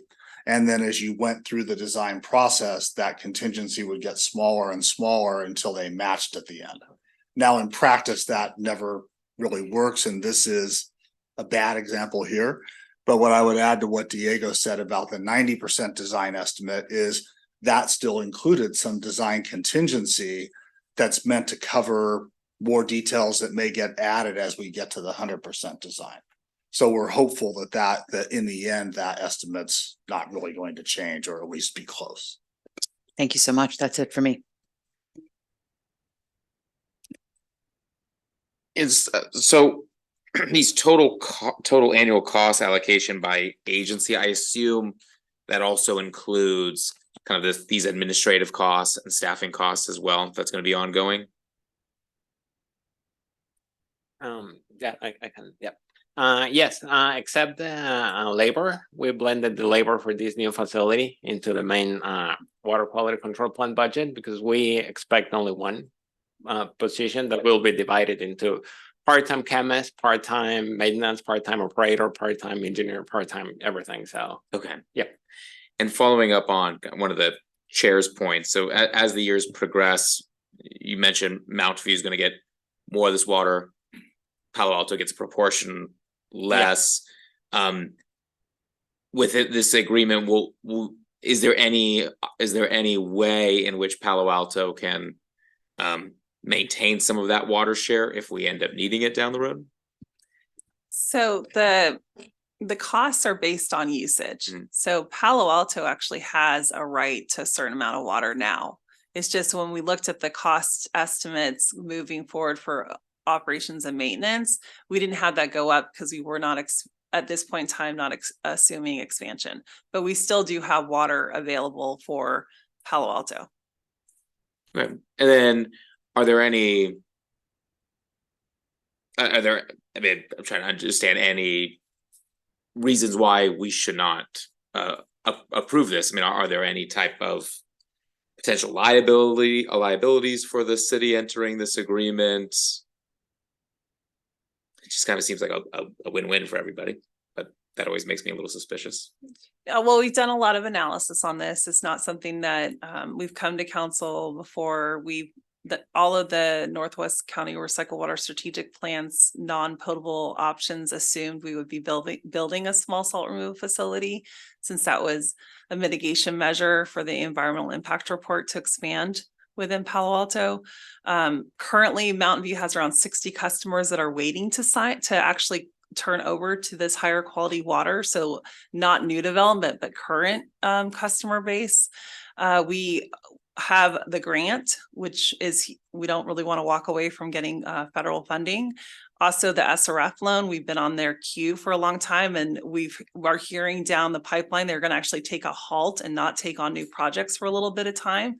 So we don't want to miss the opportunity with SRF. We actually need to sign that agreement before the end of the year. Otherwise we lose the opportunity potentially to get that money. So the timing right now is about correct for us. And can I just add, I mean, what Karen was adding, I think are a lot of the reasons why we want to proceed right now. As I understood your question, Vice Mayor, it's like, what's the downside, or is there a downside? And I think to answer that, our slide showed a lot of the benefits of this. The potential downside is that if Palo Alto never does expand its use of recycled water, and if we're not going to use a lot more of this water at Greer Park and the golf course, then we could be working on this investment that mainly benefits Mountain View. You know, I hope that we're going to make those investments and increase recycled water use in Palo Alto. The relationship with Mountain View as a partner is also very important to us from that angle as well. But if you wanted to know, like, what's the potential biggest downside, I'd say it's, oh, we build this and we only get those other kind of side benefits that are listed without ever starting to use more of the water ourselves. And if I can add that out of this phase one, we have 13 million in the Bureau of Reclamation grant and 16 million from Valley Water. We don't necessarily have the options for those in phase two. That originally that 16 million from Valley Water was expected that it was going to cover 80% of the cost of the system. And then as it rose, we fortunately got this federal grant. But that only brought us up to around half of the total cost. Mountain View is getting use of the bulk of the water, and that was their justification for covering the balance of the capital costs. So that what Brad was talking about, if we don't expand our use, we've wasted the non-local dollars for the capital for a phase that we wouldn't be getting much benefit from. Sorry. No, that's helpful additional context. I appreciate all that. I'd be surprised if the city were not to make those advancements in the future. This seems consistent with a lot of kind of continuing a lot of our priorities and goals. I appreciate staff's work on acquiring those grants. I'm sure that was a lot of work in addition to these designs, and to Vice Mayor Showalter for being here tonight and the support of Mountain View. It's a great partnership. Really appreciate Mountain View taking on that significant capital investment, and don't see why we wouldn't support this. Thank you. And let me just dive a little bit more into some things in the report on how we will or won't use our share of this phase one. So the report says we basically at this time we use 0.4 million MGD, million gallons per day, so about 400,000 gallons per day. It says of enhanced recycled water. Now, we have a lot of different terms here. Is that what we're currently producing and using for the golf course in Greer, or is recycled water? So that, I'm sorry, and that was in the Woodward and Kern report, not the staff report. That's on page, packet page 338. So we currently, for the golf course in Greer Park, we use about 400,000 gallons of recycled water, and that's the higher TDS water. Our golf course, when we redesigned it, my memory is that we redesigned it for vegetation that could tolerate that salinity level, and certain plants can and certain can't.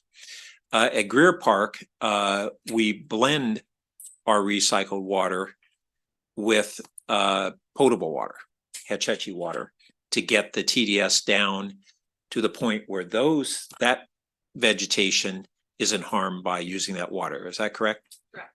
Okay, so about how much, then when we get this lower salinity recycled water, what's it, until we do an expansion of our uses for enhanced recycled water, other than reducing having to blend for Greer, do we have any immediate uses for this water? Not currently. We did do a lot of analysis. So you're correct. The golf course was redesigned to take basically a salt tolerant grass that they put out there in the fairways. We did check with the golf course staff that were just here in the previous to see if they could use it for other irrigation on the golf course, but the greens need the Hetch Hetchy water, not our enhanced recycled waters, because there's still too many salts in there. And then Greer, we would reduce down what we blend. So that would be the only potable offset that we could see. Well, I didn't appreciate that the greens are using Hetch Hetchy. So they've got a different piping for the greens. The greens use Hetch Hetchy. So we did a bunch of analysis looking at the golf course. So, I mean, that there is other plants that are in the golf course that also are not on the existing purple pipe. So okay, so we could switch those over to the enhanced. We could probably that piping's there. We'd have to be a capital project to do, but not the greens, but the other landscaping. I think we could. Why not the greens? Because the greens can't the greens that the specific species of grass that they chose cannot handle any salt. Oh, even the 450? Even the 450. Which is pretty common for a lot of potable water places. That is what we checked with the golf course staff, and right now they're saying the greens cannot tolerate that. We could follow up further on that, but that's the initial. Maybe Can I add plant new one other? grass. Maybe we need some more. And maybe it's not an answer to your question of whether there's something we could immediately do, but something that may be on our horizon eventually is currently this water is not paid for by Greer Park or the golf course, and there's no recycled water rate in Palo Alto. So that's part of the reason that we have not established other connections from businesses or others along East Bay Shore and or Embarcadero who may be able to connect and actually use this water. So another thing we may consider as we're heading into these next few years of while this project is going on is, do we want to establish a rate and work with other businesses to try to make more of those connections?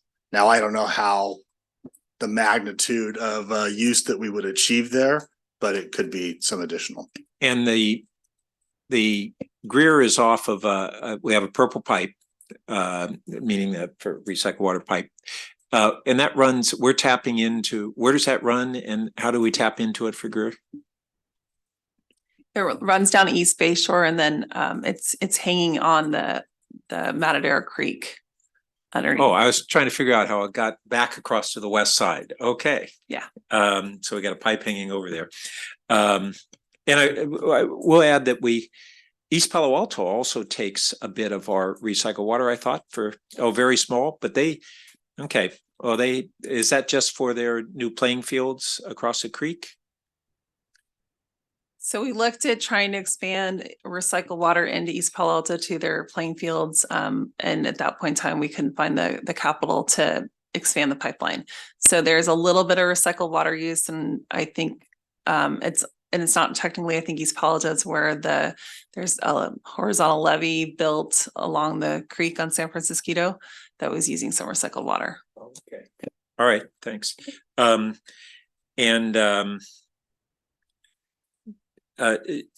was really glad that Julie brought up the potential for the dual plumbing in new housing in the lower San Antonio area. And just for historic context, as you were kind of asking, well, why don't we have this? So it actually goes back to the problem we have is that our biggest candidate use, kind of similar to what Mount View has in the North Bay Shore area, is the Stanford Research Park. It's further away and it's uphill. And it was built, it doesn't have dual plumbing because it was largely built out before North Bay Shore and Mount View was built out. I mean, there was low density and industrial use there, but the whole Googleplex, all that development is over the last couple of decades. And we in our area, most adjacent to our generating this, we made community decisions 30, 40 years ago that we would not do additional big commercial development adjacent to our baylands. And so we don't have that opportunity for tapping into new development there. There's also the interesting thing that's noted in the staff report about the research park, that the demand for that water will go down because the state has fortunately is going forward with a sunsetting of ornamental turf. And so all these places in the research park that have driven me crazy, seeing lawns being watered with Hetch Hetchy water, massive amounts that nobody plays on, that's going to go away in coming years. And that will diminish the water demand in the research park. If you may or may not know that we, a number of years ago, put in a landscaping ordinance for the research park that required indigenous vegetation upon major redevelopment in there. So we already have that covered, so that over time, as they re-landscape, they're going to go not only essentially xeriscape vegetation, but indigenous xeriscape vegetation, or low water use anyway.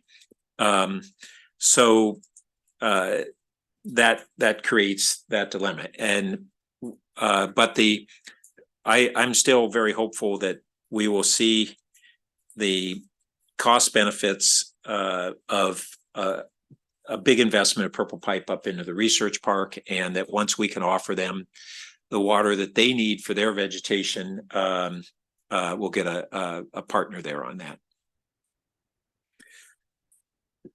Let's see, I think that's about it for me.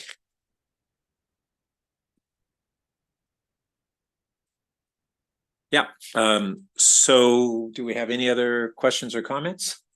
All right, then staff is looking for a recommendation that the Finance Committee recommend to the council approval of the financing plan and directing staff to issue bids to secure financing on the project. And we have a motion to. I'll move the staff motion. Okay. Second. Thank you. Any further discussion? Would the clerk please call the roll? Vice Mayor Stone, Yes. Chair Burt, Yes. Councilmember Lifcott Hates. Yes. The motion carries. Thank you. And thank you, everybody. And thanks, Vice Mayor, for joining us. All right, so that takes us to our third and final item tonight. which is the acceptance of the California Public Employees Retirement System, or CalPERS pension annual valuation reports as of June 30th, 2022. Yes, thank you, Chair. We actually have Budget Manager Jessie Deschamps on the line, who will be presenting. And Paul Harper is also here in the room, so to speak, to help us facilitate this conversation. So with that, I will turn it over to Jessie to kick us off as part of this annual report. Sure, thank you. Also just want to mention that we have our actuary from CalPERS, David Clement, joining us online as well. Next slide, please. So tonight's meeting transmits the CalPERS reports that are used to inform the fiscal year 25 budget and the financial planning of pension benefits. So in this presentation, we will review funding sources and terminology, the status of pension plans, both current and expected, and next steps in the budget process. The overall goal this evening is to accept the CalPERS reports. Next slide. This slide reviews funding sources to pay pensions and the terminology used in annual billing. First, employee contributions. Employee contributions reflect 12% or 12 cents for every dollar that CalPERS pays in pensions. Employees pay a percentage of their paycheck based on their pension plan in Tier 1, 2, or PEPRA. As of September 2023, nearly 55% of staff are PEPRA. Additionally, employees pick up a portion of the employer's normal cost as negotiated in cities' labor agreements. This is 1 to 2% in miscellaneous plans and 3 to 4% in safety plans. Next are employer contributions. Oh, sorry, prior slide. Excuse me, Jessie, would you mind speaking a little closer to your mic, please? Yeah, sure. I'm having a hard time hearing you. Thanks. Let me try turning up my volume as well. Is that a little better? Okay, we'll keep going. So next are employer contributions. Employer contributions reflect 32% or 32 cents for every dollar that CalPERS pays in pensions. This percent does not contemplate the pension trust fund. The payments made by the city to CalPERS include two components: the normal cost and UAL, or unfunded accrued liability. Normal cost, also referred to as pay-go, reflects the cost for current active employees and is billed as a percentage of payroll. UAL, or catch-up payments, are billed as a flat dollar amount over a 20-year amortization period. This liability will change when actual results differ from assumptions. Next are CalPERS investment earnings. Investment earnings generate most of the resources to fund pensions at 56% or 56 cents for every dollar. Therefore, plans are impacted when actual returns do not meet targets. In the most recent period, CalPERS experienced a 6.1% loss as compared to a 6.8% target. Historically, those investment returns have ranged from negative 23.6% to positive 21.3% in a given year, and the 20-year average is 6.9%. Lastly is the pension trust. The pension trust fund is separate and apart from CalPERS, and the balance is not contemplated in the CalPERS valuation. The trust was established in 2017 to proactively save above and beyond CalPERS determined levels. The balance in the trust as of June 30th, 2023 is $58.4 million. The city's retiree benefit policy outlines the uses of these funds to ultimately pay pension costs. One of those methods is to pay ADPs, or additional discretionary payments, to CalPERS for amounts exceeding the 1-year required payment. So essentially leaving a balance in the trust equivalent to a 1-year payment and transmitting any excess funds to CalPERS. Staff expects to reach sufficient balances in the trust to begin ADPs in the next year or two. Next slide, please. As of the June 30th, 2022 valuation, there are no significant changes to the CalPERS actuarial assumptions or policies. Overall, the total employer contribution is expected to be just under $65 million in fiscal year 25. This is a 5.4 million or 9.1% increase from the prior year and includes approximately 16 million for normal cost and 49 million for UAL. In the current period, CalPERS generated an investment loss of 6.1% as compared to a 6.8% target. The impact from investment returns are phased in over 5 years, also referred to as a ramp-up period, and 20-year amortization. This loss was preceded by a 21.3% gain in the prior year. So together, these two returns nearly offset the change in funded balance. As shown in the table, the city's funded status increased and decreased nearly 10% over the prior 2 years. This was primarily due to those investment gains and losses. Next slide. This graph shows the blended normal cost and UAL, or total cost, expressed as a percentage of payroll. In fiscal year 25, the safety group rates are 83.1% and miscellaneous rates are 47.4%. The fluctuations in the out years are primarily due to the investment gains and losses in fiscal year 24 and 25. These are subject to the 5-year ramp up with full impact realized in fiscal year 28 and 29, respectively. So beginning in fiscal year 30, you see a tapering of rates in both groups.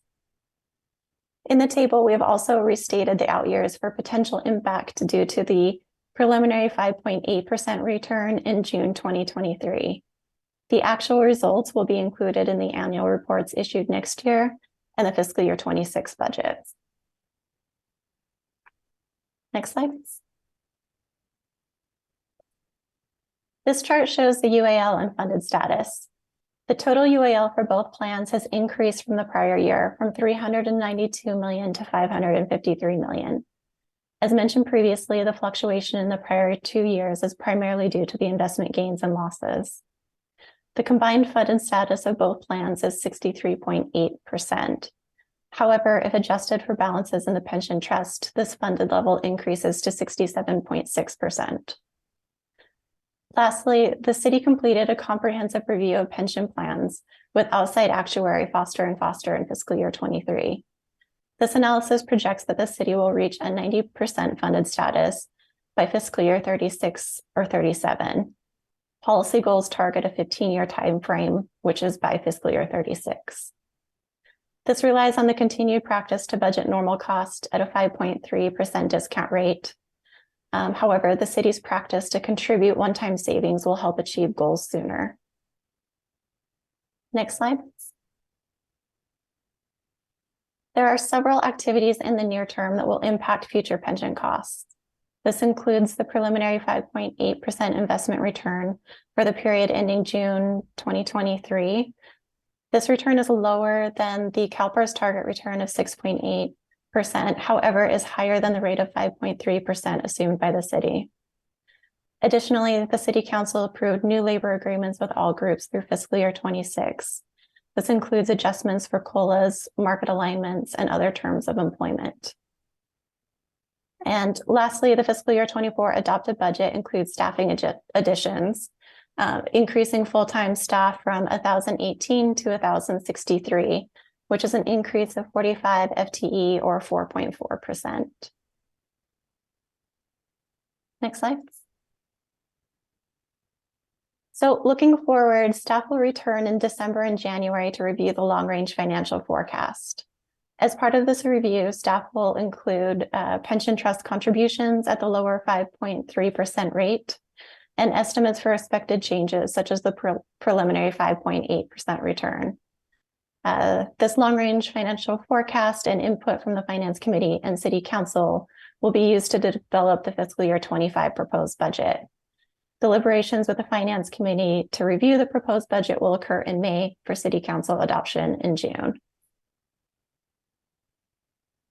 And just to wrap up the presentation, the action this evening is to accept the June 30th, 2022 CalPERS valuation reports.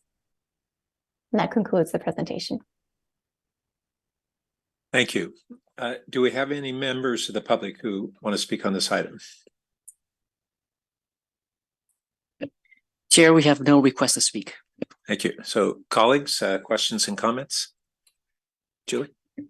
Yes, thank you, Chair, and thank you, Ms. Duchamps, for your presentation. I appreciate it. My question is about the ADPs.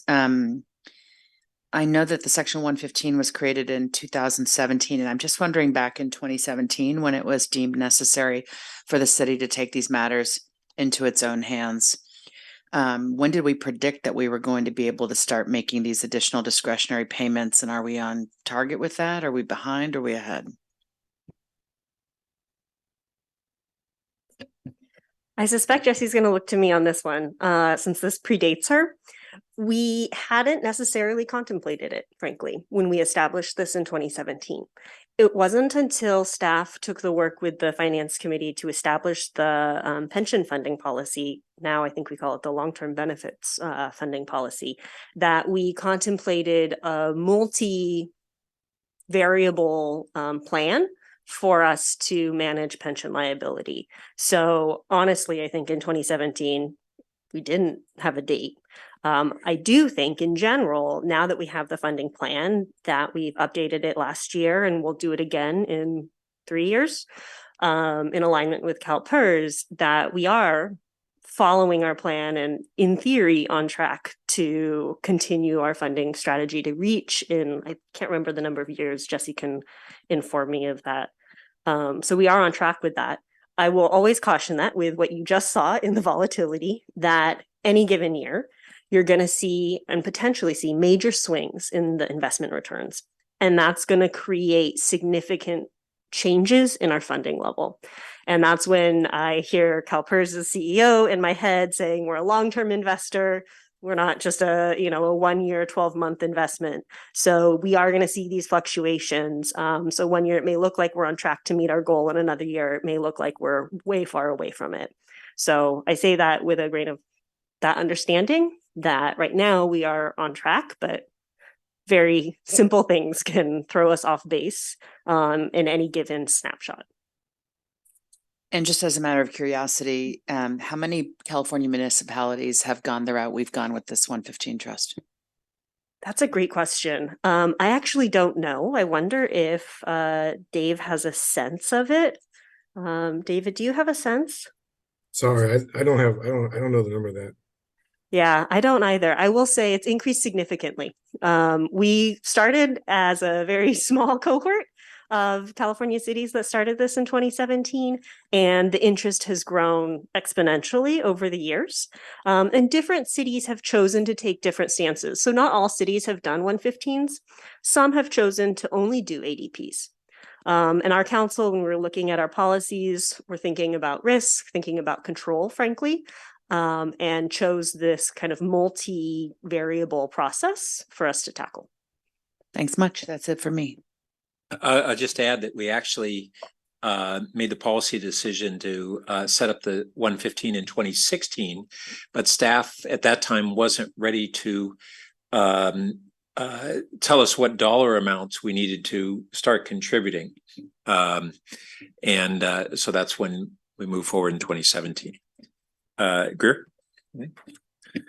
Just one question. I actually thought the presentation cleared up a few things for me, so I appreciated that. Kylie, I'm not sure if you're able to answer this because I know this analysis is going to come later, but can you just give maybe a sense, kind of big picture, what this means for fiscal year 25 budget, long range forecast? I mean, do you just have any sense of that right now?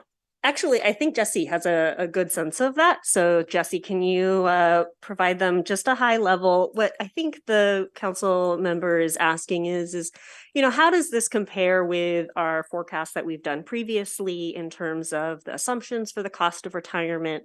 And, are we going to expect to see major fluctuations in the long range this coming December as a result of these reports?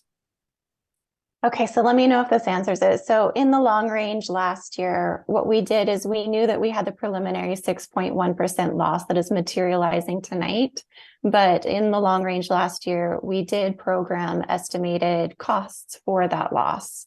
So no, I don't anticipate too much fluctuation because we did take that into consideration in our prior year long range.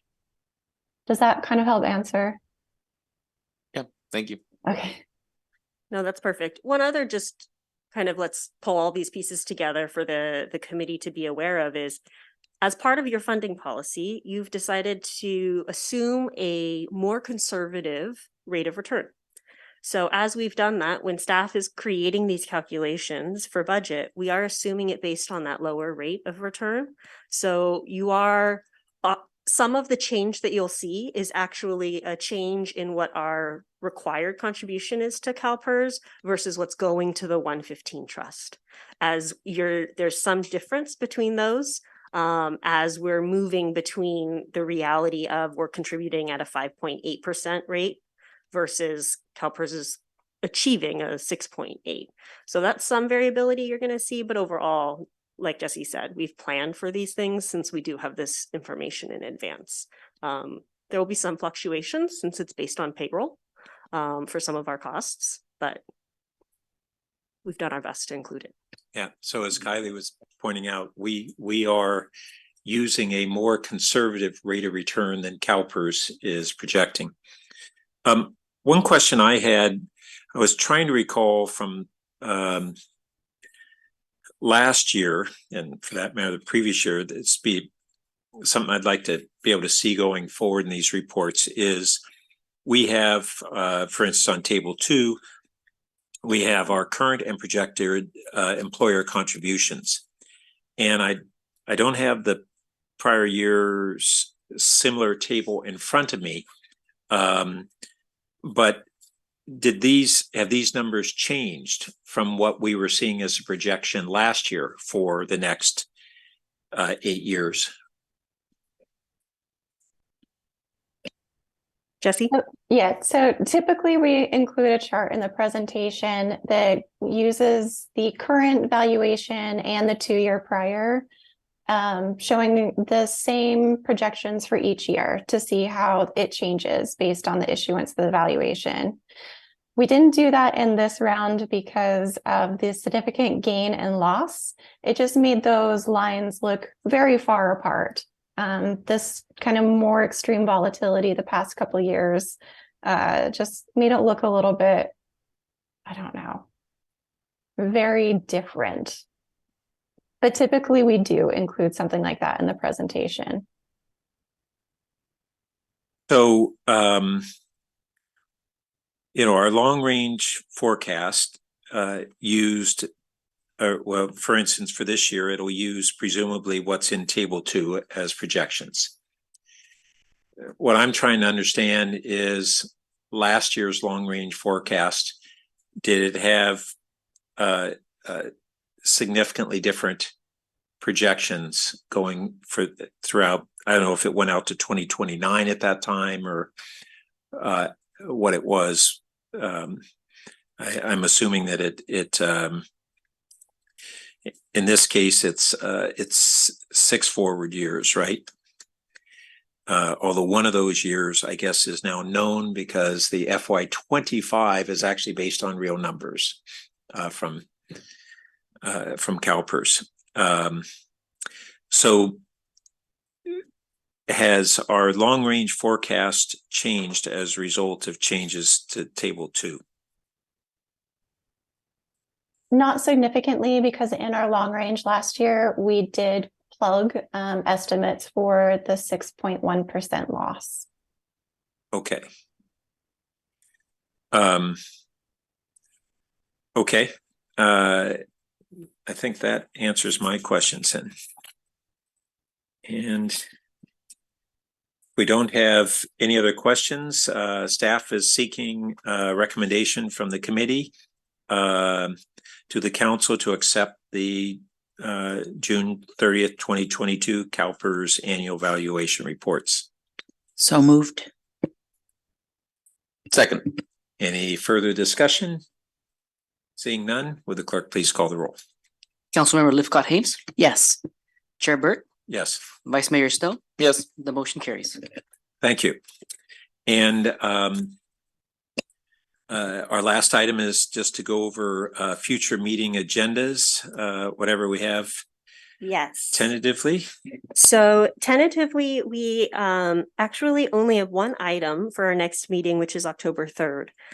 So I do wonder if the committee wishes for us to defer that item, so we would have a multiple item agenda as it is not time sensitive.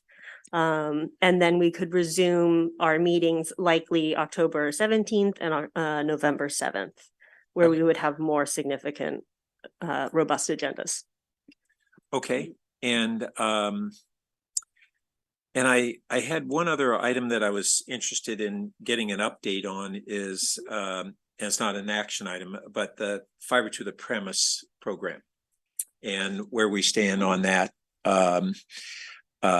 and just related matters. Sure. I can coordinate with our utilities director, but I do know that they just did an update at UAC, so I Right. suspect it would be feasible to bring that same update to this committee. It wouldn't necessarily be an action item, but we could request them to provide some sort of update study session information. Right, and I was assuming there would be no action. Okay. I can coordinate with him on that and see what timing would work for them. I suspect, given that, then we're probably, I would actually highly recommend you cancel your October 3rd meeting, because our ability to pull a report like that together this week might be a little constrained. And it's not a rush. Great. So then I think what we'll do is we'll look towards the 17th of October and November 7th for something like that. We'll also then bring forward the print and mail service evaluation that we have agendized.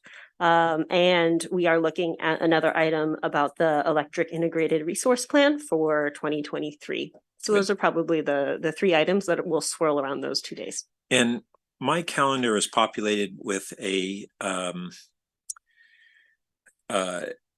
meeting of this committee on December 19th, which is following the last council meeting of the calendar year. Are we anticipating that we'd actually have a meeting on that date? No.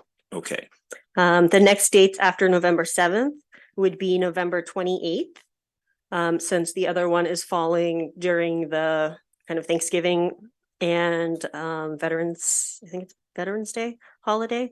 And that was one of the tentative dates on the council's schedule. And that's when we would have our audit come forward. And then the final meeting of the calendar year would be December 5th.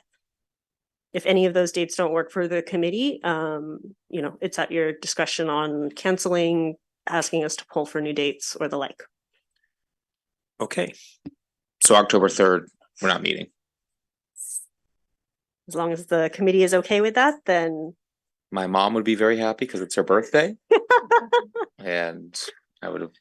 Well, then for council members, To Stop score playing. points, you Yes. should tell her we canceled it for her birthday. So I'm trying to advocate for it so I can go back and say happy birthday. This is the gift. All right, and on that note, meeting's adjourned. Great. Thank you, everybody. Okay. So we're.